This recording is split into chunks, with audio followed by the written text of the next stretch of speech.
should say, there you go. You should get a little like. So anyways, that's where I hid the body. So. Oh, wait, we're live?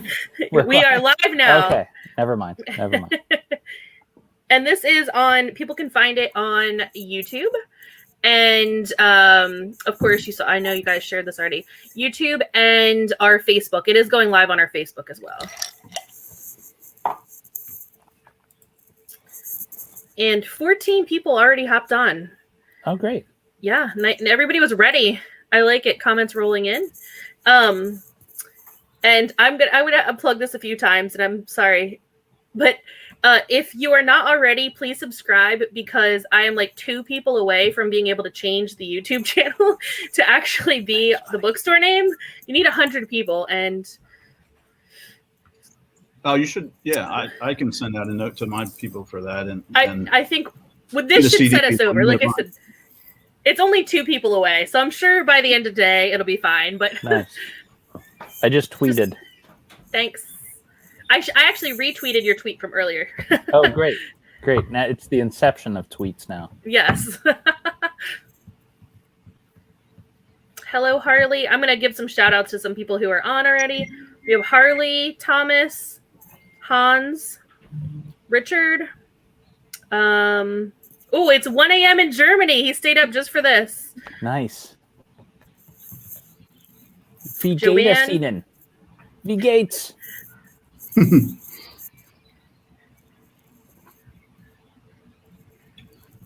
Geht's gut.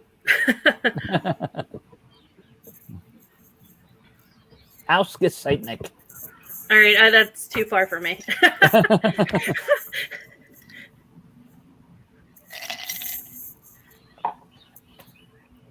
And we do have people on both Facebook and YouTube joining us.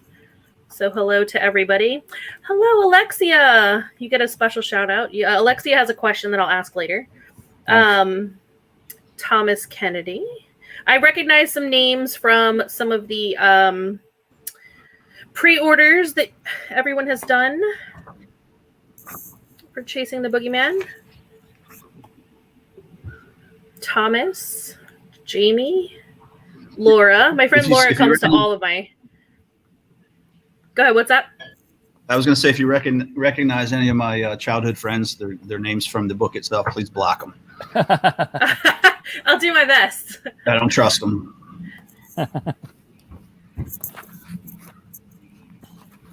All right.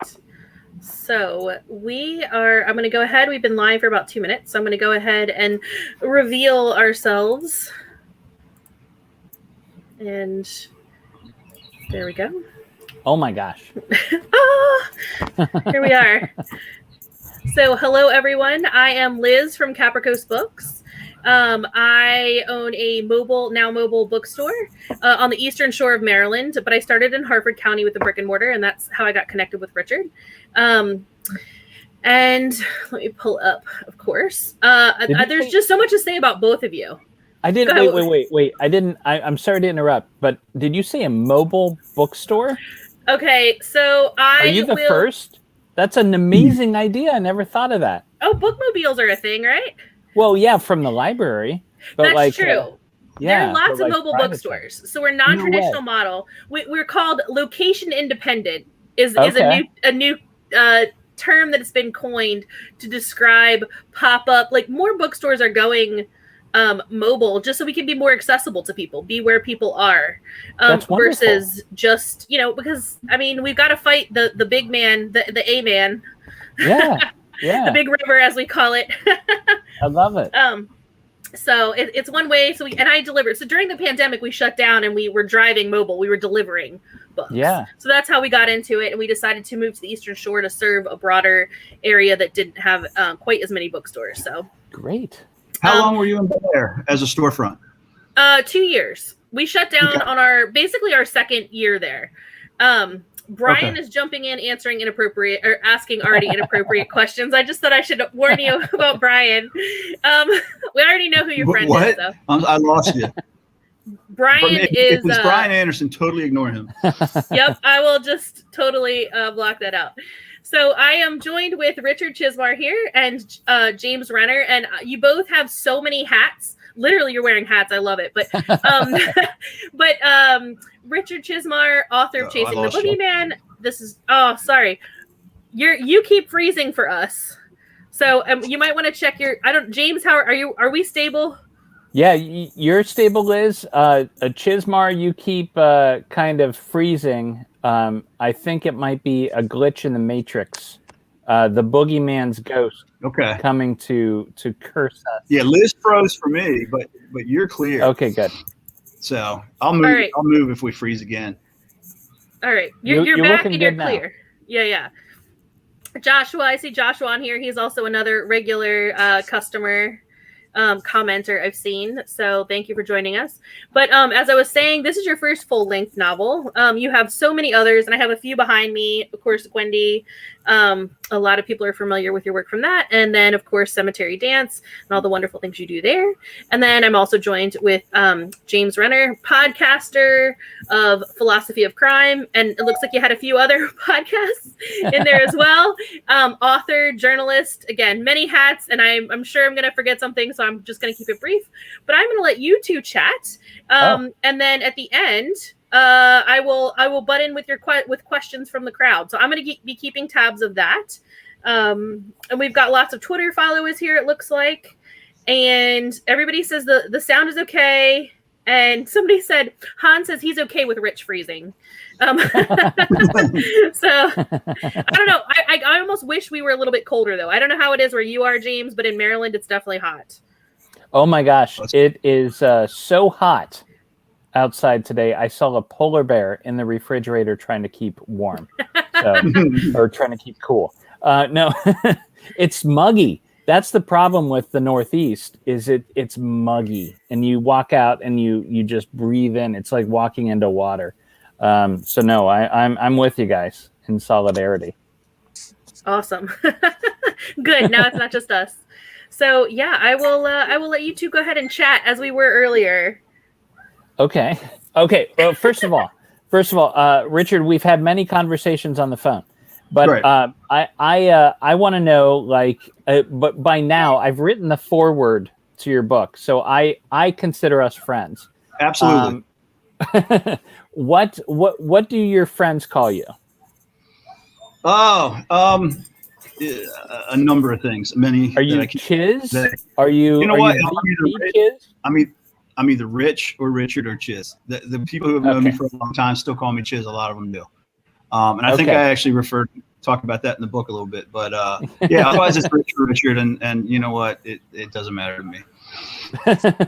As long as What about you? Are you James or? I go for the pretentious James, but I answer to my family calls me Jimmy still. There you go. Okay. I go with Jim. For some reason, a lot of people like to call me Renner. Okay. That's kind of my stage name. Well, that's kind of a reporter thing, calling people by your last names, isn't it? Right. Yeah. I remember that.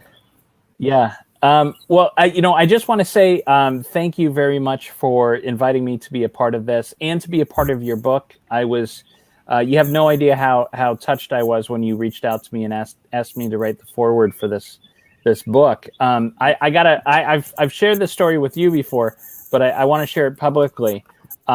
When I was in college and aspiring to be a writer one day, like our inspiration, Stephen King.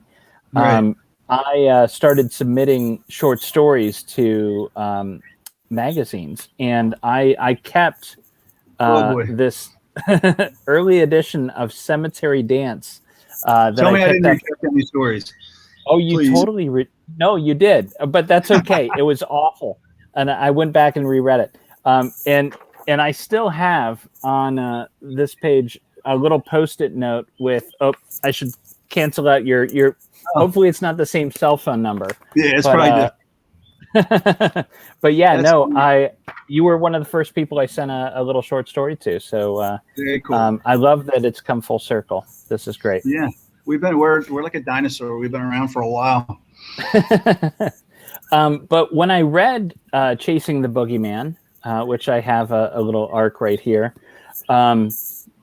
it the idea you kind of shared with me over a long telephone conversation. And I'm like, well, is this going to work? Is it not going to work? This is very meta. This is very heady. And I read all the time, but there are those special moments, those special books where you get captivated, and it's almost like you become obsessed with it, and you can't do anything else until you're done. And then when you finish, you look around at the world around you, and you wonder why everybody else is like acting normal because you've just finished this thing that's affected you. And usually that only happens for me with two kinds of books. That one, like Dark Tower books by Stephen King. And the other one are true crime books where you get into the mystery and you think, oh God, I know what happened. I know the answer here. I followed it along. I've followed the clues, and I'm sure I have the answer. And that's the feeling I got with Chasing the Boogeyman. So, well, thank you. Yeah, I loved it. Can you tell me when you started thinking about this book? Where did the seed of this idea, and when did it pop into your head? I always knew I wanted to write a story. Well, actually, I've written a lot of short stories that have been set in my hometown of Edgewood, Maryland. A lot of stories that refer to it kind of on the peripheral.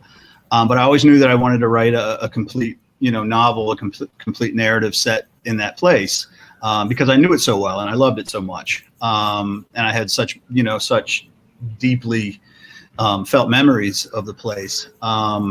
But as for the exact moment, to be honest, it probably occurred when I was reading, and to go back to what you were saying, true crime books. I'm a big true crime fan, mainly books. Two things prevent me from being a huge podcast guy. And one is that I'm a technological idiot. And the other thing is I'm afraid I'm going to get obsessed. There is some fear of that, because once I disappear into a story, I'm gone. Yes. And true crime books, that they have always just kind of completely, the good ones like yours have completely enveloped me. And no, well, that's what I was going to say. I went through a period of time, probably about a 9-month period, where I read a bunch of true crime, including True Crime Addict about Maura Murray, which you had written. And as I told Liz at the beginning of the show, it's like I told her, I said, well, when you do read it, be prepared to lose your day, because I read it all day, start to finish. And those kind of books, those kind of stories, they have this added weight for me because they really happen. And, there's usually a picture of the victim or the family, somewhere, whether it's on the cover or the back cover or the photo section inside, if there is one. So somewhere along that line in that 9-month period, that's kind of where the germ of the story started. I thought, you know what, I want to set this story in my hometown. I want it to be very true to life during this period of time that I'm talking about. And then I want to throw in these murders and this mystery that goes through the town, how it affects the town, how it affects me, and kind of go from there. And in the beginning, like you said, I had the same questions: is something like that going to work? And for a guy who likes to kind of stay back in the shadows, myself, I don't get out too often. The idea of making myself, the protagonist and the main character was a really, really, really big leap for me. Sure. And I mentioned it to a handful of people, hoping that someone might talk me out of it. The closest anyone came down the line, some was my agent, but once she read the manuscript, she's like, "No, you can't change that." So, anyway, it's a long-winded answer to say, there was no one magic moment, but reading books like yours certainly put my mind in that space. And then like I said, I kind of had this story waiting to be told. And it just fit, to be honest. And again, I'm not kissing your ass here. To me, it's like, you're the real deal. You're the true crime guy. You do the research, you kind of uncover the brush away the cobwebs and uncover the secrets and different, people's motivations and that stuff. I had it easy because I got to make up that part. But I've also, in the back of my head, I've always thought I kind of want to do that. I like research. I like doing that. So. Well, I can tell because, you say you got the better end of the deal because you got to make it up. But I sense a lot of truth in this book, and whether or not you're making up the specific murders, I have a feeling that most of the character that you get from these different characters that you meet, and especially the hometown, comes from a lot of personal experience, and I imagine some research of your own. How much of this book, if you had to pick a percentage, what would you say? Like, what's the percentage that's true in here?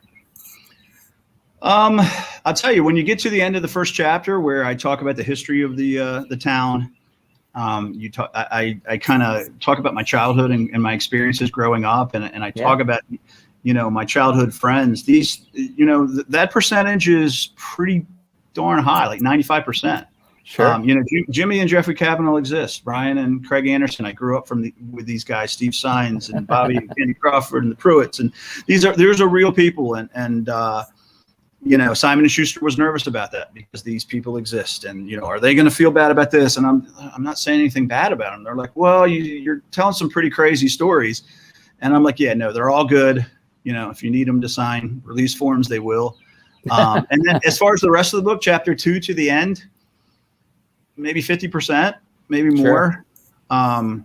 A lot of the day-to-day, comings and goings and goings on, are real memories. Fortunately, the girls aren't, but they could have been though, because this is based on something very real that happened. Can you tell us a little bit about the real crimes that inspired Chasing the Boogeyman?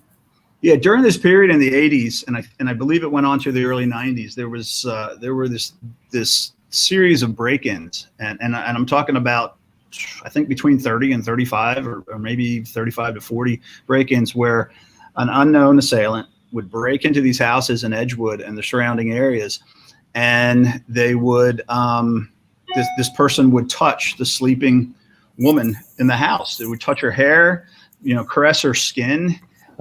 Never progressed to the point where he did anything overtly sexual or anything violent, but yeah, and the newspapers, they called him the Phantom Fondler. If you go back and you look at the Harford County Aegis and the Baltimore Sun, if you go back and look in the archives, you can find articles about this guy. And it was a big mystery. People locked their windows, started locking their doors. People got, alarms. It was a scary time. And again, that's specifically where, like you said, I mean, bad things could have happened. And I was very aware of, are we waiting for this guy to escalate and it to turn into something else?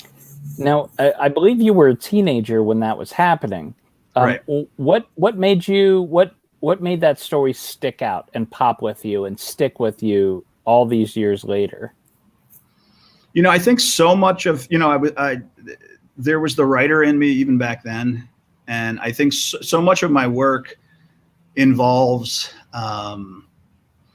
everyday people kind of put in extraordinary circumstances, but also the fact that there's an awful lot of everyday people who aren't they appear, they're wearing those masks. And from a very early age, I was always very aware, walking down the street at night from my buddy's house, after, it's dark, the fireflies are out, there's a full moon up there, everything kind of looks, you're in this small town and everything looks kind of serene and peaceful.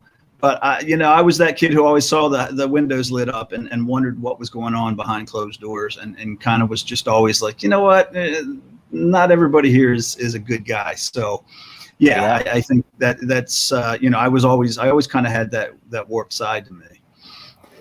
I think that sort of thing, especially back in the 70s, 80s, was a lot more prevalent than we realize. My first book was on the Amy Mihalovic case, a young girl that disappeared one town over from where I grew up. And when I became a reporter, I interviewed a girl from her hometown who told me this story. It was very similar to what was going on in Maryland at the time.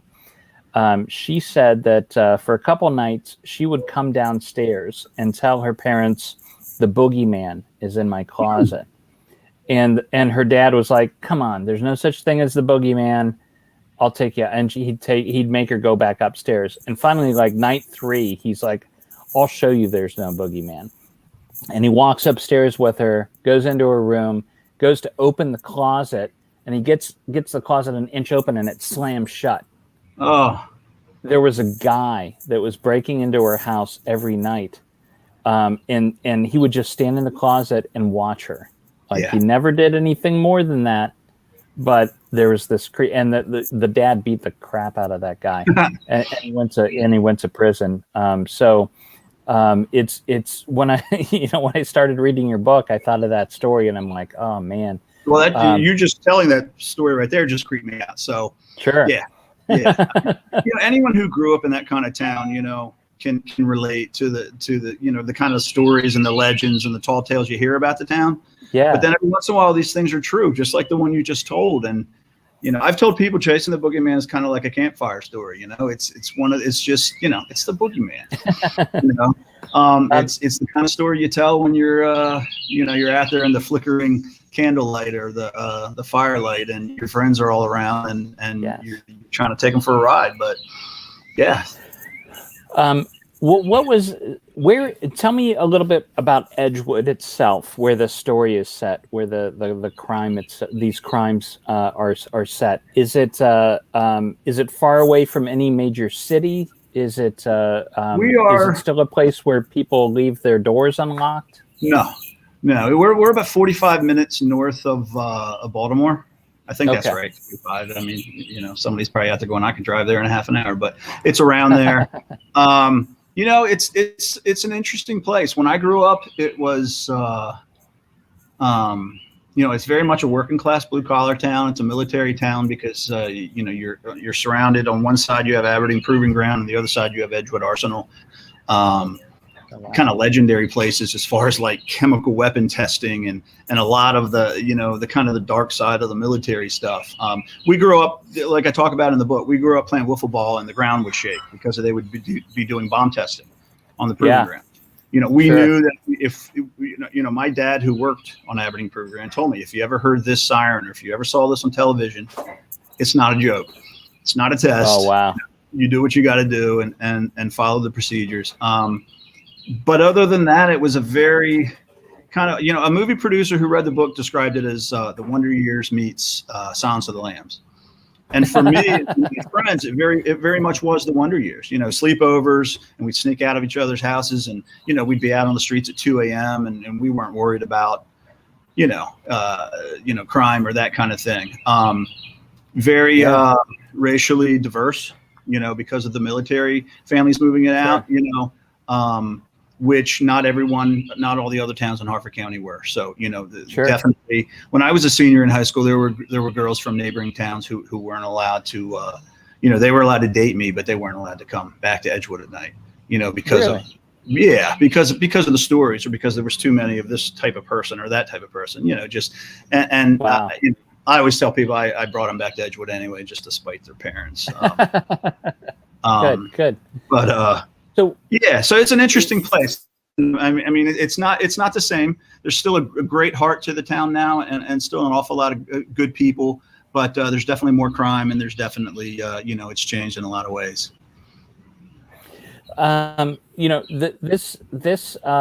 This book veers. I mean, it reads very much like a true crime book. Do you have any sort of idea or philosophy of your own about why we're in this moment where true crime is so popular, where it's in the zeitgeist, and where it entered your mind to write it like a true crime book? Why is it so popular right now? I don't really have. I did a print interview probably a couple weeks ago, and they asked a similar question. And that's what I told him. I said, I don't really have an intelligent answer. For me, I've often, because you do, if you're a true crime fan, there's always going to be someone who's going to kind of lift their chin and their nose at you and be like, you like reading about that stuff? And I'm like, well, it's tough because it's a love-hate kind of a relationship. I hate that these crimes exist. Am I fascinated by them? Yeah. I graduated from the University of Maryland's journalism school. So I thought I would be a newspaper reporter. But I started the magazine, and then that turned into books, and I never really went and got a job. It was a conscious decision to be poor for the next decade. Sure. But yeah, so I've always had that in me. I've always had that investigative itch and the desire to kind of learn as much as I can about something, as much as I can about the people. And for me, I guess the best answer I can give for the true crime stuff is, you know, I'm when I sit down and write, it's first and foremost, it's always about the characters. It's always about crawling into their skin. Sure. In these cases, these are real living and breathing people, the survivors. And I always just kind of, you know, there was a part of me that always wanted to learn as much as I could, and experience a little bit of what it was like, you know, in a very small way, to be in their skin and have to deal with something like this. And I think because, you know, these were horrible things and they really happened, you know, so I wanted to have the most understanding of it that I could. That's great. That's great. Can you tell me a little bit about your process writing this book? And did you find it different? Were you using different parts of your brain, different tools than when you wrote, you know, one of your Gwendy books?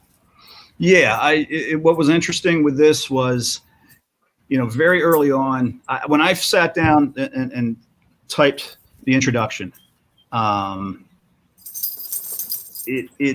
first pass at it, I wasn't the main character. I was writing this as if, you know, I was a narrator and in this character. And what became really apparent very quickly was that, you know what, this guy was going to be me no matter what, and I was going to do a piss poor job of hiding that fact. Sure. So that's kind of where that came in. And once I made that change and once I accepted it, it probably took me a couple of days to convince myself that, all right, Rich, you have a story that's worth telling, and people will go along the ride. You know, they'll go on the ride with you to get to the ending. And that was different, because most time when I sit down and write a story, I don't really worry about that. In this case, I did, because it was me. It was my family, my town, my friends. So once I got past that point, it just flew out. You asked about process. I wrote the entire book in probably 2 months. Wow. Yeah, there was a lot of editing that came after. Yeah, sure, of course, yeah. But that first draft, just I tell people, you know, some stories you're building and creating from scratch, and you're doing the building blocks. Other stories are kind of just there, and you're brushing the debris away. That's how this was. This story was there, fully formed, and I was just brushing sand out of the way. And that's what I found myself doing. Get out of your own way, Rich, and let the story kind of rise to the surface. And that's what I think. That's why it happened so quickly. And that scared me too, because I thought, well, it can't be any good if I wrote it in 2 months. Then I went back and I read it, and I thought, you know what? There's the heart and soul of a good story here. I just got to do what writers do now and make it better.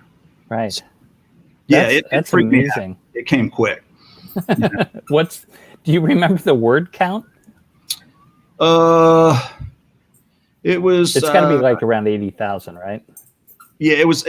I think the final word count after revisions and everything got up to like 92, something like that. But I think the first one was with low 80s, and yeah. But and that's the thing, when I get into a story, and this happened even on the Gwendy books and some of the other longer projects.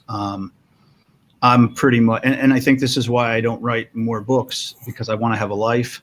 Because when I do get into that story, I'm just gone, you know, and I'm the guy carrying the laptop like into a restaurant with his kids and family, and they're like, "Dad, are you really bringing the laptop into, you know, for this dinner?" And I'm like, "I have to, just in case." And then I'll flip it open in a couple seconds, and I'm writing at stoplights and the whole thing. You don't, people say, you don't have like a set routine where you work from like 8 a.m. to like 11, and then take a little break. You just kind of do it when. Are you a morning writer or an evening writer? When I was really young, I wrote at night. I wrote like 10 p.m. to 2 a.m. every night in the morning. And I love that. And I take my dog out for a run, come home, take a shower, and crash. And you know, like a good college student, wake up at noon or 11. I try to get up and work out and write when I'm you know, on a project.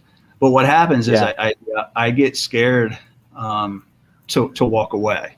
I feel like I got to get that down. And just writing notes isn't enough for me. So I need to get better at that. I need to get smarter about that. And I think it's I don't know, man. Whatever your process was, this works. I would love to just be one of those guys who says, yeah, I write from 8 until 12:30, and then I answer my emails. And once in a while I write a couple more hours at night, but it just doesn't seem to work that way with me. And, you know, maybe once I get a few more books under my belt, but it would be nice. Cause like I said, I like kind of forfeit my life when I'm in the middle of it. Yeah. And it's a good trade-off. You're right. I mean, I'm happy. Are there perhaps more Boogeyman books in the future? Are you do you feel the pull or, yes. I do. So you're the first person who's asked me that, which makes me happy, because I actually think I've had this kind of crazy energy running through me the last week or so. And I think that's kind of how I know when I'm ready to write a book. It's either because all of a sudden it starts invading my dreams and when I'm out for a run or whatever I'm doing. And I'm kind of getting there now. And I think that's what I want to do is pick this story up and kind of finish it. And that's not giving anything away, because there is a definitive ending to this first book, but there's more of the story. And I left it that way on purpose. So, nice. I think I appreciate you asking me that, because I love it. I'm kind of babbling. I get excited to dive in again. Great. I love it. What in here, was there ever a point where you're writing, because it gets pretty, like true crime books do, it gets pretty explicit. Was there anything in here that you found as a father, as a resident of Edgewood, that was particularly difficult to write, to get into that headspace? Yeah, honestly, all of the stuff about the victims, the girls. What's interesting is at the end of each chapter there are photographs of family members and the girls and the 4 victims and the 1 survivor and in various places around town. All the photographs of locations are real. From my hometown. The girls, fortunately, they're real people, but they're not murder victims, but they're still friends. My buddy Brian Anderson, his daughter Madeline Anderson plays one of the roles, and the Slutskys, who I grew up across the street from. Matt Slutsky's daughter plays another one. Wow. My next door neighbor Annie plays the girl who escaped, and so. Wow. In some ways, the fact that it was, and that's what I told my next door neighbors. I said, well, I couldn't have Annie die because I see her like every other day out in the driveway. And I'm like, I couldn't do that to her. So yeah, it was just an interesting, it was just an interesting process, because I was writing about the book as a whole. There were days where it felt, self-indulgent, because I had so much fun. Obviously, writing about my childhood friends and our adventures was a blast. Sure. My parents have been gone. My mom's been gone since 2001. Lost my dad in 2007. Wow. But for the 2 months that I wrote this book, and for the total of 6 months or whatever that I worked on it, my mom and dad were alive. They were here in these pages, and I got to visit with them every day. So that was wonderful. You know what else this book reminded me of in the weirdest way, was one of my favorite books of all time, Robert McCammon's Boy's Life. That's one of my favorite books. It has that same nostalgic but true feel to it, but it's much more. These are the decades I grew up in, so it talked to me a lot more than Boy's Life when I got to those pages, but. I'm excited for you, man. Thank you. I can't wait to see what the world thinks of this. Thank you so much, and thanks for your participation in it. Yeah, man. Thank you. Yeah, I thought I would jump back in here because because it happened to be one of the questions that somebody asked. So sure, yeah. So somebody actually asked, what was your favorite book as a teen in the 80s? Either one. Both of you can answer, by the way. No offense, Rich. It doesn't have to be all about you. We can fix it up. I agree. I don't like keeping putting you on the spot. Go ahead. I mean, mine I've already answered. It's definitely A Boy's Life by Richard McCammon. And it's a murder mystery, but it's not really that. It's there if you want the murder mystery, but it's more just the story of the, as the title says, a boy's life. I think in the 50s and 60s, and it's just such a fun read. And there's like all the books that I really love. There's a sparkling of the paranormal in it too. I've probably read Boy's Life 5 or 6 times. Wow. It's a top 3 book for me. Oh, great. And the father and son connection and relationship, his connection to the town and the characters. I haven't read it in a long time, but I still remember the voodoo lady and the big giant crocodile and the dinosaur that roamed in the woods that wasn't really a dinosaur. The whole thing. The monkey. It was. Right. Exactly. And but that book to me, it spoke to me so much about my youth and dreaming of being a writer. Oh wow. And just and also about growing up. He has that it's almost like it's a preface to the book, and it's this wonderful poem about having that magic in your childhood educated and religioned out of you and all that, and yeah, it's a great book. So I'm with you. I mean, I feel like I learned a lot from that book, not about writing, but just about being a dad and embracing kind of that creative spark inside of yourself when you really have no other choice. I'll definitely have to check that out. My question, one of my questions is, what I love to ask this of people I interview, but what are you reading right now? James? Honestly, I am not making this up. I just went to Crime Con over the weekend, and I got stuck in Dallas on the way home for an extra day. And the book I took with me was Gwendy's Magic Feather. And I'm glad I did. And here's why. Because the Chiz just tweeted out the cover of the 3rd book in the Gwendy series, like it was no big deal, and there's the Dark Tower in the background, and I'm like, oh my god, I gotta finish this book. So yeah, it totally pulled me in, and it was great to get back into that world. So that's the last book I finished, but I'm currently reading the graphic novel Kent State, which is about the shootings that occurred in 1970 at Kent State, where I went to school, and it was illustrated and written by a friend of mine named Durf Backdurf, who did the Jeffrey Dahmer graphic novel a couple years ago. Very cool. Yeah, I am almost finished with Christopher Golden's Road to Bones, which is one that just everyone raved about. It's not due out, I think, until January. What's it about?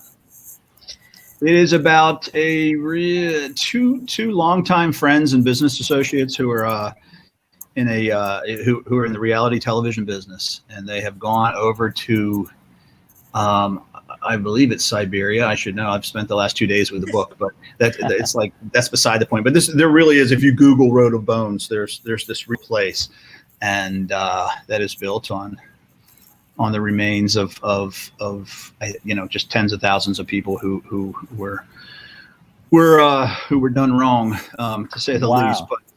But yeah, it's very, very creepy, very well done. Again, what makes me enjoying this book so much is the characters, but yeah, that's what I've been spending the last couple of days with. And I have a slew of galleys that I'm behind on that I need to catch up on.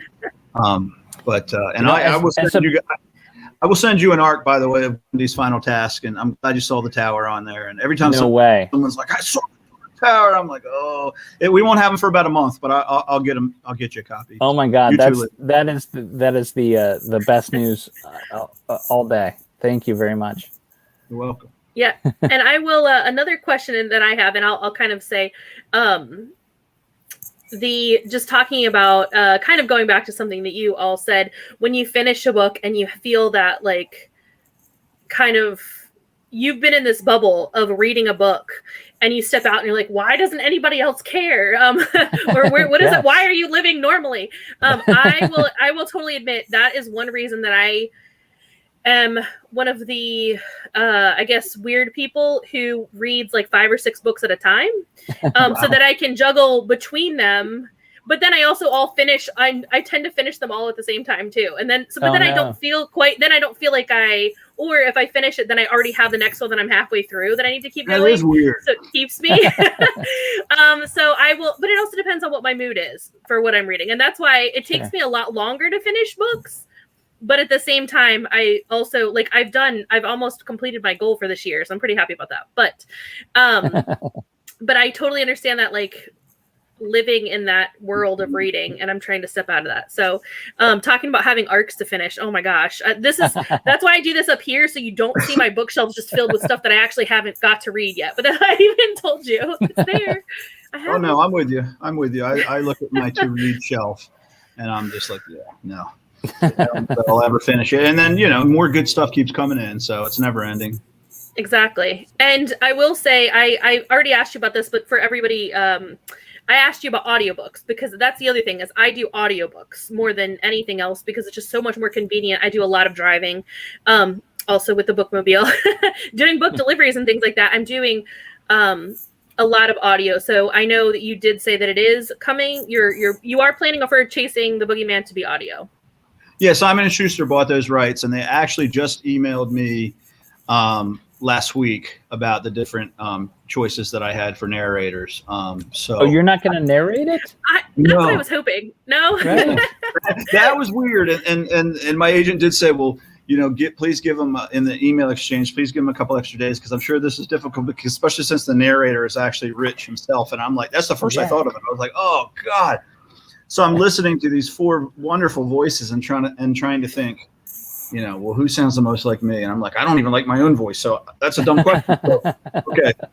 Who sounds like the Richard Chizmar that, is telling this story?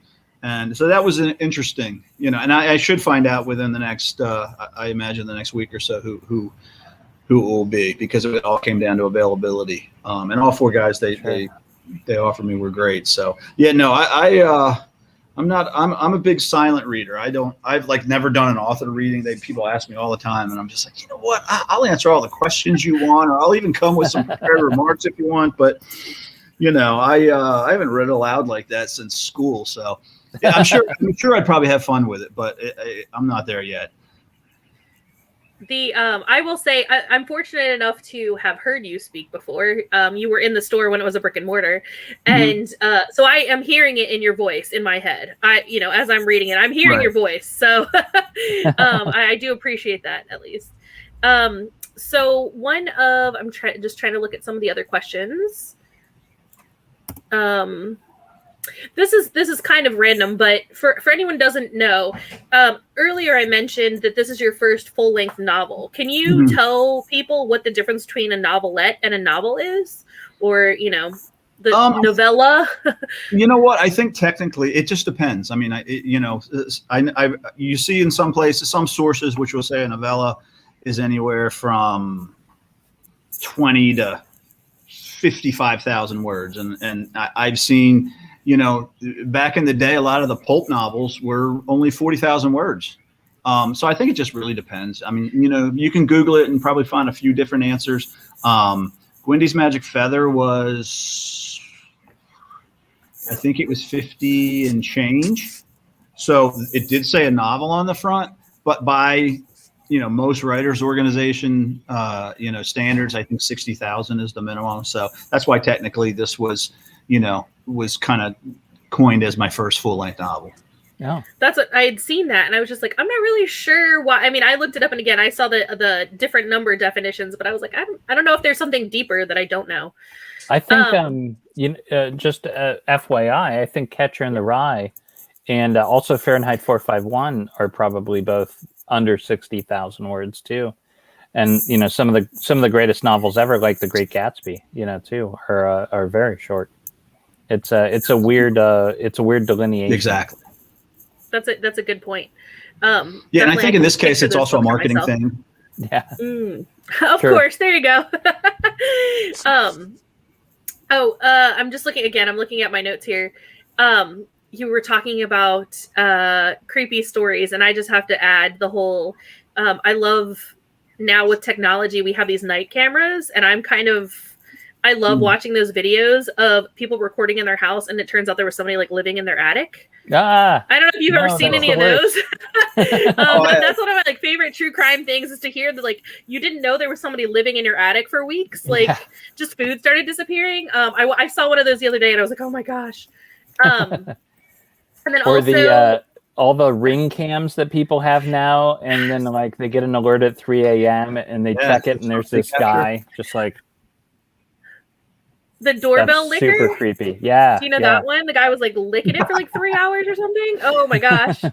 And then we also you kind of touched a little bit on I'm trying to think of how you all worded it, but like this interest in true crime and why it's such a fascination right now. And I'm just going to put a small plug in for a book that we were reading, that we read in our, so we have I don't like to call it true crime because we do read fiction, and there's not really a name for that kind of just crime. We just started calling it a crime book club. But Savage Appetites. And it's a book written by the author's first name is Rachel, but I can't picture her last name right now. But it's basically details for women and true crime. And one of them specifically is about women, and because it's interesting for the two of you, are men interested in true crime? And obviously in my world, it's a lot of women. All of my book club members are women. And we started by listening to this, the podcast, My Favorite Murder, which is women. And it's just this massive thing. And I think to kind of answer your question, I think part of it is if we can read about it, we're more aware of those monsters that are potentially out there. And as I will say, as a woman, I've always been taught to be aware and to you don't go out at night, you keep your keys, you tell a friend where you're going, all these things. And that's one of the reasons that I think that true crime is so fascinating, because it's like, oh my gosh, she did all those things and it still didn't work. Still it was tragic. It still ended in tragedy. Tragedy. I can't say it. Tragedy. There we go. Tragedy. So Savage Appetites was a very interesting book that I would just mention for you to read. So Brian Anderson, yes, he's on here. He did ask a legitimate question. Let me find it here. That's doubtful. He says, so real question here. What does it take to finish a book or story and completely switch gears and start a new story or new book? For me, the stories are pretty easy because the kind of the lifespan, that the time that you're spending with them is usually so much shorter. The short stories I write take anywhere from a day to 2 weeks. So changing those gears usually isn't that difficult. With a book, it's different. But when I finish a book, again, because of the process that I described earlier, where I'm essentially a lunatic and unable to kind of control my daily scheduling, I'm exhausted and I don't want to write. And again, even when good ideas kind of come out right away, I tend to just write them down and tuck them away for later. But I don't know how James is with the same thing. I mean, I read John Irving, who's one of my favorite authors. I read. Somebody asked him a similar question, and he talked about this process a little bit. I realized it's pretty similar to how I work it. I spend 9 months to a year on a new book, especially if it's true crime. There's lots of research that goes into it. But before that happens, when you go from one book to the other, which is the question, there's like you have to like clear the decks, and that means like in your head. You have to get rid of the old book and start thinking about the new book and start thinking who these characters, even if it's a true crime, like, who are these people really? And it slowly takes over, but also you're doing that in real life. So that in between books is where, I clean the house.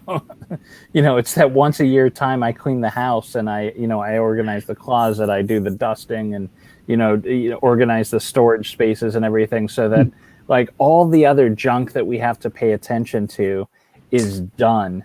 And so I have no more excuses, and I have to start this new book.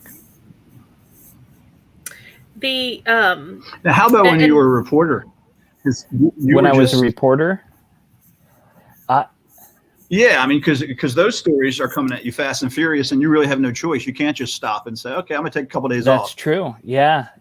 And it would cause, I was a reporter for probably, it was maybe 8 or 9 years.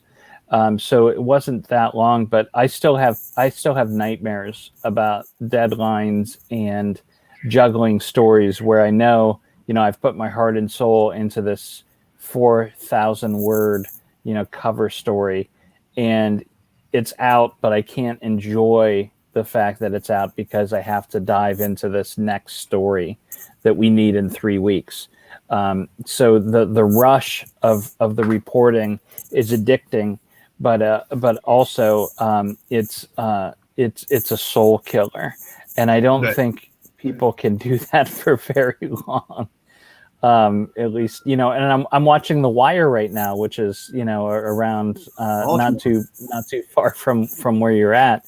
And, I'm in the final season, which is all about reporting. And it's like, just watching that again is like it's like I'm having flashbacks and, these hot flashes. It's like a veteran. Yeah. So I'm happy to be not serving the weekly deadline anymore. So I'm curious about how you write. Just are either of you down pen and paper? You start with pen and paper, or is it all computer now since the technology is there? Go ahead, James. Well, I'm actually interested in the Chiz answering. I'm interested to know if you outline. I know one of our common authors that we enjoy and inspire us, Stephen King, is by the seat of his pants, and that's kind of how I started. But I've grown into writing very. As I get older and older, I write tighter and tighter outlines. But what's your process? You know what? You just described it pretty much. In the beginning, I never wanted to outline. I never could outline. I never did outline. As I've gotten older, and it's been in the case of several of the longer projects I've written, and it happened with Boogeyman, where I'm just going on my merry way, writing, no outline, waiting for me. But then the ideas start coming. Oh no, we lost him. Like myself, because I used to have. There you are. I think we're getting you back. Did you lose me? You froze for a minute. Okay, sorry. I start thinking too far ahead, and that's where the outline comes from, because I don't trust myself. The old me, the 20-something me, the 30-something me, that guy would never forget anything. Now I forget characters' names on television. I'm like, oh my God, it's happening. I'm ready to run to the doctors and get checked out. But so that's where the outline comes from. I start, the dots start getting connected in the future, and I just don't trust myself to remember them. So I start putting them down on my yellow lined pad. And like you said, starts to get more detailed and more detailed. And I think it's why I've become a faster writer too, because it's there and it doesn't restrict me. The people who hate outlines, which I totally understand. I was them once. They say, well, I don't want to have such a strict roadmap. And I'm like, unless that's how your brain works, trust me, you don't, because, I love my outlines. And if I look at the finished project compared to the outline, it never matters. But it helps me. So we're in the same boat. And regarding that's my dog. It's like it's almost like if you were, if you will, a magic feather. It just gives you that security of knowing that it's there if you need it. It always changes for sure. I find myself lately, just in the last year or two, when I get an idea late at night, I'll email myself and just like. I've been doing that for a long time. Yes.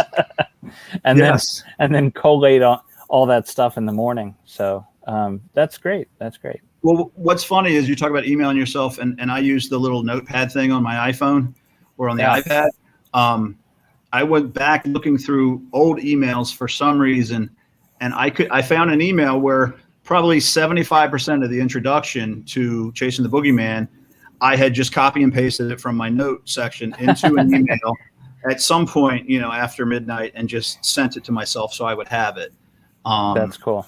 And I thought that, but one quick side, you mentioned Stephen King and him just flying by the seat of his pants, and my God, he really does. Gwendy's Button Box was a shorter piece, and he had the first section already done and couldn't finish it, and so I added on, a chunk of 10,000, then he added on a couple thousand, then I added a couple thousand, and because there were shorter sections, there was no need for planning. We kind of just flew by the seat of our pants, but it was, essentially a novella. Yeah. Gwendy's Final Task is a full-length novel. And the guy he doesn't want to know what comes next. He just goes. So it was like playing chess, which is a mystery to me. And we could hit it back and forth. And, he would send me this, and I would say, oh my God, this is wonderful. But what the hell do I know about blank? Now I got to figure it out for my section. And then I would send him back, and I would think I would get that real quick, almost like second thoughts, like, what if he's going to be mad that I took the story back to Derry? Because, he hadn't been back there. But it was fun. And I think the no outline really worked in that case, because we just kind of, I texted him one day, a very corny, earnest email text where I just said, to me, this is the true exercise, or the true, adventure of collaboration. Because it's not like we're challenging each other to figure out what comes next, or purposely writing somebody into a corner. But that's the way it is. It's a challenge, because I'm picking up where he left off, and he might say, I think the character is going to do this, Rich, but it's up to you. And it doesn't matter. Even if the character does that, that's like 3% of what comes next. So it was neat to have to kind of figure that out as we went.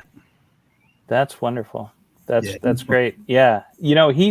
Of course he's done it so long. And even before he started, he studied, just the simple grammar of language, that I'm sure for him, it's more like jazz. It's he knows all the pieces and parts, and he knows what fits. We should be so lucky, for sure. Well, that's it. The most interesting thing I've learned from kind of being part of the process, which is still bizarre to me, is just seeing the choices that he makes, when to tell a little bit more, when to tell less, when to completely trust that the reader knows, what they have to know. And then in other cases where it's like, let's remind them here, and those kind of things. And that's, I'm glad you mentioned that, because that is something that I've specifically noticed about, and I'm a nerd for structure, both about Stephen King and you use the secret that I think more authors should do, which is recursion, where you constantly kind of refer back to what you read in the last chapter, what you read in that first chapter, and it makes everything feel a little bit more true. Right. But you do it in such a way that you're not even, most readers, I'm sure, wouldn't even be aware of it. But I think most other writers miss that, and they just go on that narrative streak all the way to the end. But it's that recursion, that remembering, that I think makes a story stick with you a little longer. Yeah, I'm still definitely learning. There's I have a printout of the Gwendy's Magic Feather manuscript that Steve was kind enough to do an edit on with handwritten corrections. And there's probably a half a dozen spots throughout the manuscript where he says, when I saw the first one, I just smiled. When I saw the second one, I smiled again, and so on. But he says, we already know this. So that was Steve's way of saying, hey, dummy, you don't have to repeat it here. Sure. You don't have to repeat this here. You got that through here or there. But so yeah, I'm still learning. And the confidence that he jumps in with, like you said, it's like a jazz musician, and, very, very, very rarely is there anything even resembling a false note. And it's just, it's just music, and you just kind of look at it and you're like, well, maybe it'll feel like that for me when I'm 70, but I doubt it. Cool. I just had to unmute myself there. I'm going to add a few more questions so we can wrap it up so we're not taking up your whole evening. One of the first questions we got was from Alexia, who again has already pre-ordered. I know he's ordered lots of your books. I would love to know, what was the seed planted in Mr. Chizmar's mind that made him write this book? Well, kind of like I told James earlier, I always wanted to write a book set in my hometown. I talk about it a lot and it's interesting because until I assembled the stories for a big collection of mine called A Long December, which was something that Subterranean Press published, and it was a huge collection, 600 pages, I think, 35 different stories spanning, like 20 years. And when I was proofreading it, when I was kind of going through the assembled manuscript, I realized how many weeping willow trees were in stories, just like big giant weeping willow tree on my side yard that I grew up with. How many times I referred to Winter's Run, which was the creek that I fished in. How many times Hanson Road, which is the street I grew up on. And I didn't realize this writing the stories, that it was so common. But like I said, when I assembled them and I was reading them all back to back, I realized, you know what, most of these stories are set in the place that I loved most and that I still do. And like I said, I reference how, Edgewood, like so many towns, is changing. To me, it's still home. I live 15, 20 minutes away, go there all the time, have friends there. My mom and dad lived there until they weren't here anymore. And, I talk about this in my afterword to the book. It's that if you're lucky, you have that one place that always feels like home to you no matter what. And that's Edgewood for me. So when I put together that collection, it was such a prominent part of my stories that I realized, sooner or later, you just have to write a complete book there. And I still think subconsciously maybe I just took the easy way of because I made it real, so I didn't have to make so much stuff up. I don't know, but I was always that kid who was with his friends telling stories at night, trying to scare them. So to me, that's what the book is. It's just the grown-up version of me, kind of telling our stories and trying to spook people and maybe say something about the loss of innocence and growing up that is important to me. Nice. And on that note, another one of your friends commented, and this one's, I think, valid. How do you decide on the childhood memories to include in your story? And is there Easter eggs for your friends? That's from Jimmy C. Yeah, I mean, there's tons of Easter eggs for those guys. And like I said, it was hard to decide on the stories. And some of them I had to. There's a Brian and Craig Anderson story in there that is fairly disgusting. And my neighbor who read a galley copy, I got a text as soon as she read that section. And she said, "Did this really happen?" My sister, I grew up with 3 sisters. One of my sisters texted me, "Did this really happen with Brian and Craig?" I'm like, "Yes, it did. Just exactly as I described it." The bike ring jumping incident, which resulted in my first glimpse of a brawl on a teenage girl, that happened. So yeah, the only thing that is regretful are there's great stories that I left out. There are just stories that, and these are the kind of stories that you tell in a backyard cookout, and my sons and their friends would just shake their heads and they're like, "God, nothing like that happens in our life." And I'm just like, it was a different world. Yeah. It was a different world. You were close to people in school, closer to people who were lucky they were in the same grade or they went to school with you too. But your neighbor. Oh, you're breaking up. To a certain age, the boundaries of that small town are kind of the boundaries of your world. A little bit. Did you guys lose me? There for just a moment, yeah. Sorry, it's just so that's where it came from. It's just it was a very organic process growing out of all my work. I enjoyed the nostalgia of it. I wish we could go back there, because the world you're describing is a world where, without social media, without the internet, where if you wanted to hang out with a friend, you were rolling the dice as to whether or not they were there at the time. And, when you rode your bike over and knocked on the door, and everybody I think you hit on it. Everybody was just a little bit closer to everybody else. I saw a meme the other day on the internet, and it's not the first time I've seen it. But I'll tell you what, the first time I saw it, it put such a hole in my heart. Every time I see it after that, it still affects me. And it said, it essentially has the silhouette of several kids on their bikes, on a street corner. And it says something to the effect of, there came a day where we didn't know it was the last time we would all play together or something like that. Yeah. And I just the power of that statement, because that was it. That was, that was my childhood. And I'm fortunate for that. I get that, I look back on it obviously with kind of golden tinged, lenses. There's plenty of hardship and stuff along the way, but still we did that. We went out and traded baseball cards and played marbles, and when I talk about throwing stuff at cars and having crabapple battles, that was our daily, and wiffle ball. There were weeks in my life where there was nothing more important in the world than, to 11-year-old Rich Chizmar than waking up tomorrow and kicking my best friend's ass in wiffle ball. How can you not look back at that and think, oh, if I could push a button, I'd go right back. Just for a day. Yes. Some people call that a more innocent time, but I don't know about that. Based on reading, as far as I've read, I don't know about innocent there. Throwing dirt at cars and stuff. But it's probably that's the thing. Go ahead. Sorry. I was going to say, I tell my boys, you can't even throw stuff at cars anymore because you get shot. Yeah. It's probably, I would just say, I'm grateful that you shared the stories with us, and it's definitely fun to get that peek. But at the same time, I'm sure it's also good that you're able to keep some of those stories for just yourself and your friends, and they happen. And I know that, of course, you could include them all if you wanted to, because that is your job. You're a storyteller.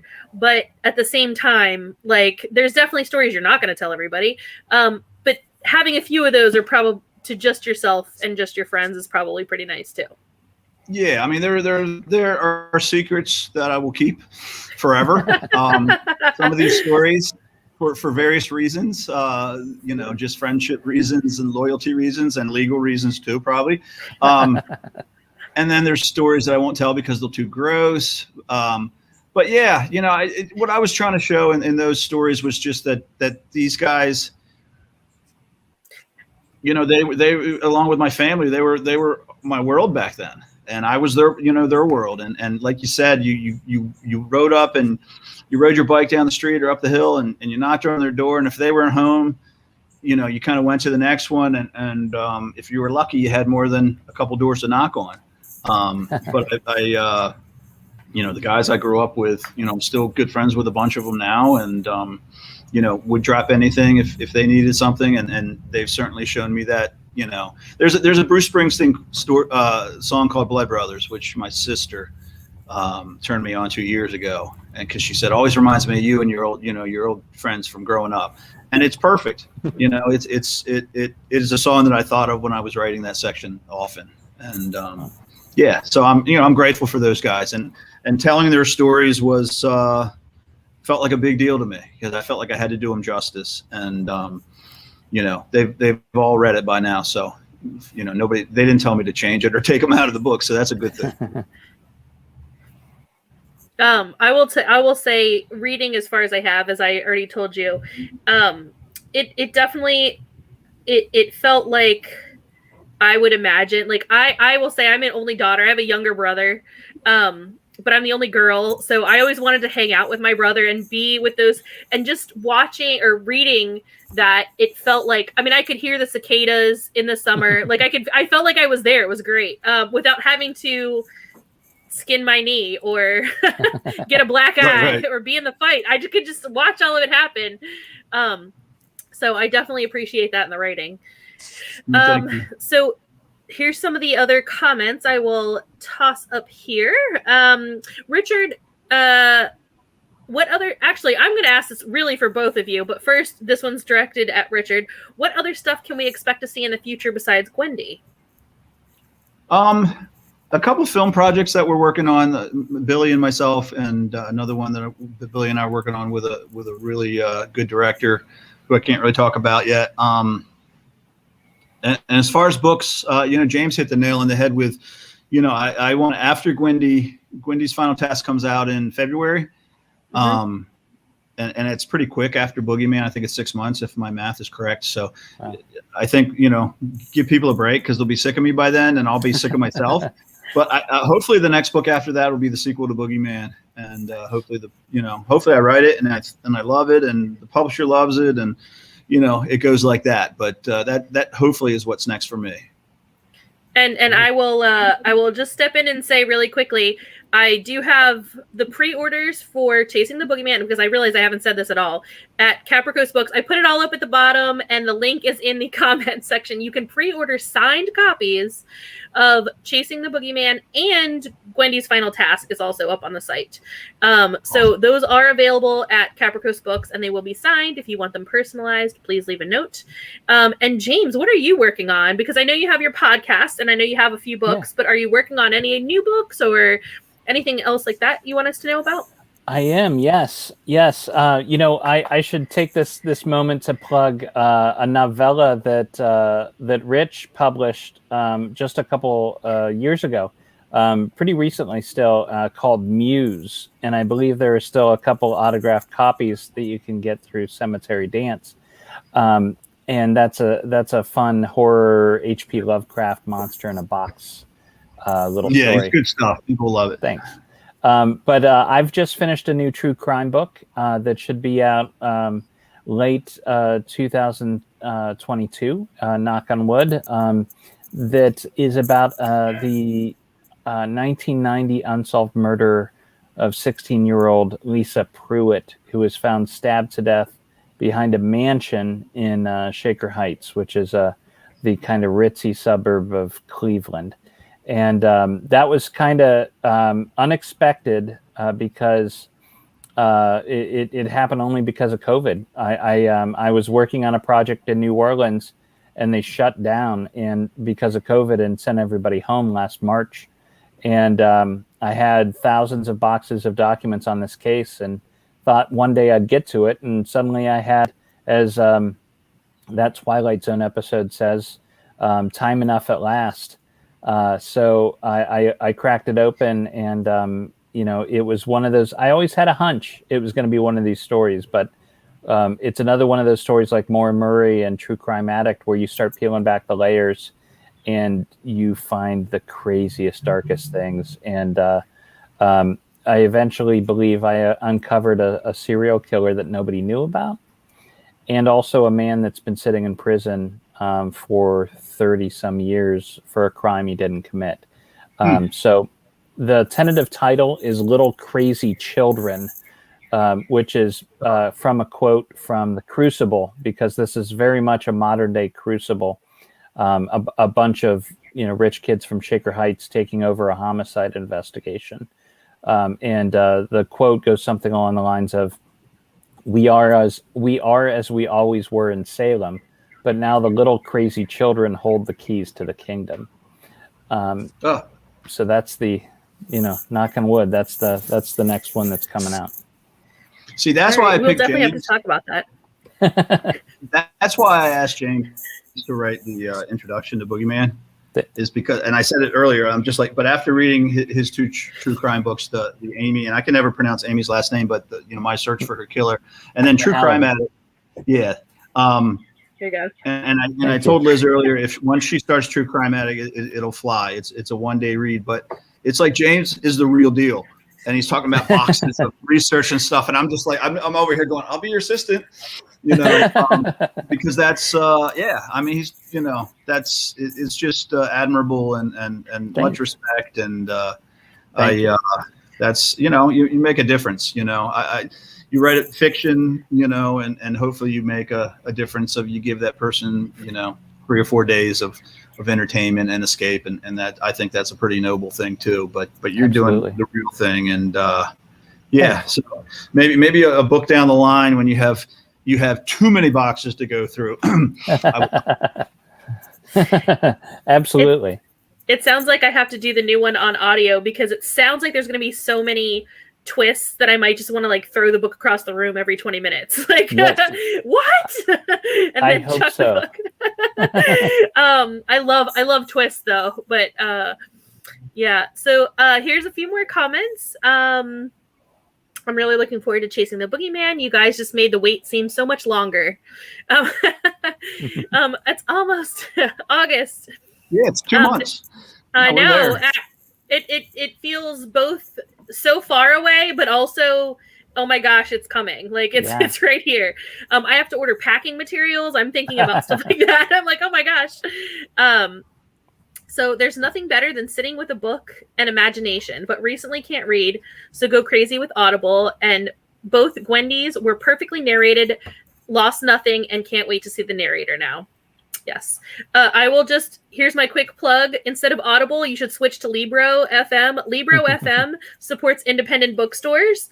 It is amazing, and it has just so many wonderful things. And if you just go to libro.fm/switch, you will get, I think it's 3 books for the price of 1. And it's just like Audible, but again, you're supporting independent bookstores versus the big river that shall not be named. Someone said, I can't wait to read the book by Paul Michael Kane that you shared a while ago. Looks fantastic and relates wonderful to the cover design. Is he a regular designer for your books? I want more.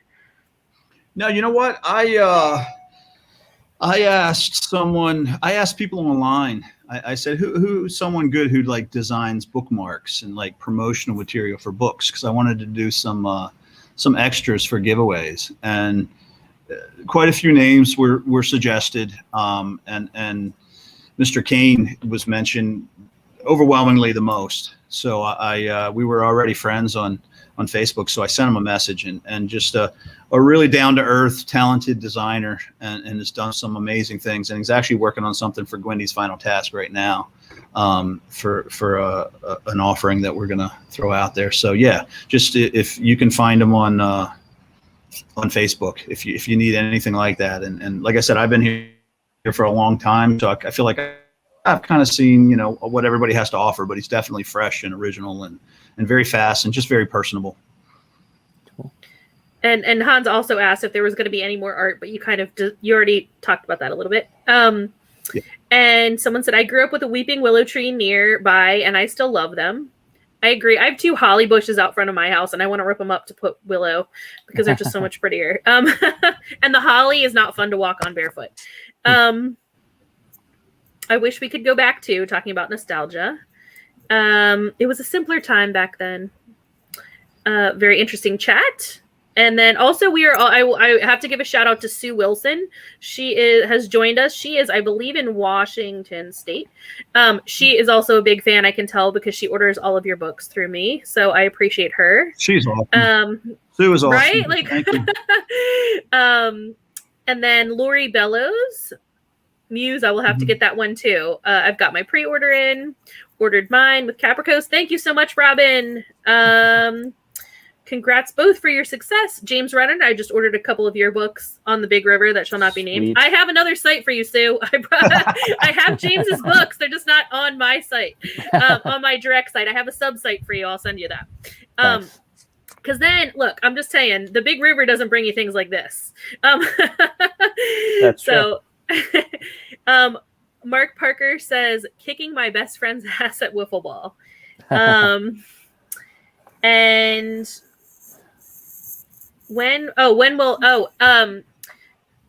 Atiana, I'm going to assume that's how you pronounce that. Atiana asks, when will Cemetery Dance be shipping out Gwendy's Magic Feather signed limited edition? You know what? We just got an email today from the printer that they're finished, so it should be soon. Nice. I have non-limited edition copies still. I still have hardcovers left. They're still signed. Yes, they are signed hardcover. I only have my ARC with me because this is my copy that you signed forever ago. But I do have hardcover and paperback of Magic Feather that are signed, just not limited edition. The other thing, when we're not live, I have another question for you, Richard, about something that I want to announce soon. And then Brian says, that's so interesting. Richard had weeping willow and holly trees in Edgewood. And Laura, I know I saw your pre-order too. And I will just say, we have been talking for an hour and 20 minutes. So I'm sorry I kept you on longer than the hour that I promised you to. So I will let you enjoy your evenings. Oh, it was my pleasure. But thank you so much. Again, if anybody, I'll put it up at I'm gonna cover our faces here with some information so you can check it all out. There you go. So you can see as we wrap this up for this evening, you can pre-order books at Caprichos Books. And then, of course, you can learn more about James at jamesrenner.com. And is there any other questions anyone has? Go ahead and leave them in the comments. Everybody's just saying good night. Good night. Thanks for listening. Hey, thanks so much for letting me be a part of this. This has been really cool. Yeah, and just hang. James. I'm just going to tell you two to hang out for a little bit after, and I will end the broadcast. And have a good night, everybody. And if you do have any more questions, I'll make sure to send them, and maybe we'll do another one of these. Oh, wait, actually, as long as you don't mind, we are going to do another one of these.